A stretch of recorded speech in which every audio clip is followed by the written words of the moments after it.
Well. It's time for another unboxing. But, okay, this is the most expensive manga I've ever purchased, but it's not the most expensive book or comic by far. That's the most I've ever paid for a comic.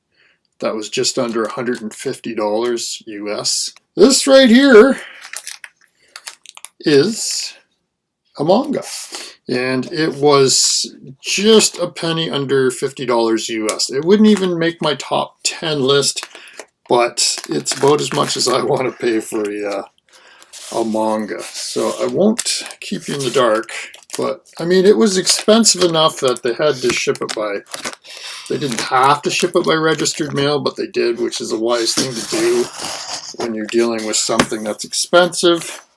This was a Canadian seller. Most of my expensive stuff I get from Canadian sellers just because the shipping's a lot cheaper.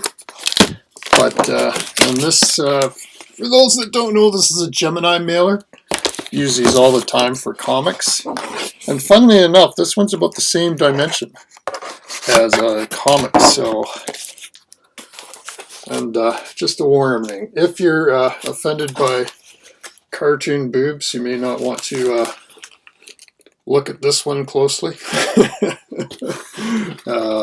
So yeah, this is plastic little captain's log put out by Central Park Media. I think it was 2004. I can give you the specs here later, but so this seller had 100% rating. Those are my favorite kind. Basically Canadian seller, one province over, sent by registered mail, which was great. And what really sold me on this was that they had it as read once and then stored. And this is actually a comic book bag it's in, which is pretty cool. So one I've had my eye on for a long time.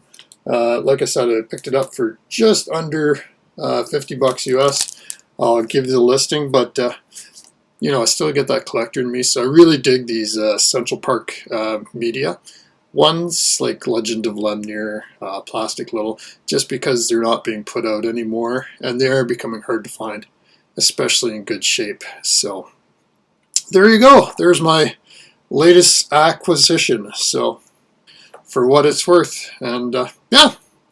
Thanks for watching, and I'll post my weekly video here on Saturday. We'll talk to you later. Bye-bye.